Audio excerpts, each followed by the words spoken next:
আজ আমি নিজের হাতে তৈরি করছি গরুর মাংসের রেসিপি। এমন স্বাদ আর ঘ্রাণ যা দেখলেই জিভেই জল চলে আসবে। যদি মজার ও ঘরোয়া রান্না পছন্দ করেন তাহলে ভিডিওটি শেষ পর্যন্ত দেখুন।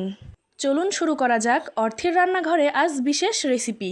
তো প্রথমে আমি পেঁয়াজগুলো খুব সুন্দর করে ব্লেন্ডারে ব্লেন্ড করে নিয়েছি।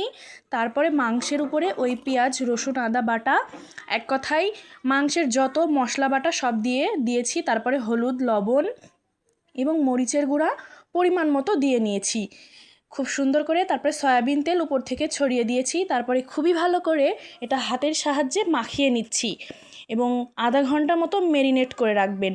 আধা ঘন্টা মতো ম্যারিনেট করে রাখলে যত প্রকার মশলা গোশের ভিতরে খুবই ভালো করে যাবে।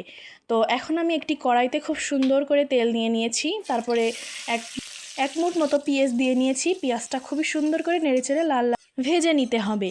তো লাল লাল করে ভাজার পরে আধা ঘন্টা ধরে যে মাংস ম্যারিনেট করে রেখেছি ওইটা আমি ভাজা পেঁয়াজের ভিতরে দিয়ে নিচ্ছি। দিয়ে খুব সুন্দর করে নেড়েচেড়ে হালকা তেলের উপরে কষিয়ে নিচ্ছি। কষানো হয়ে গেলে দিয়ে দিচ্ছি পরিমাণ মতো পানি এবং পানিটা দিয়ে আবারও খুবই সুন্দর করে নেড়েচেড়ে আমি কষিয়ে নিব।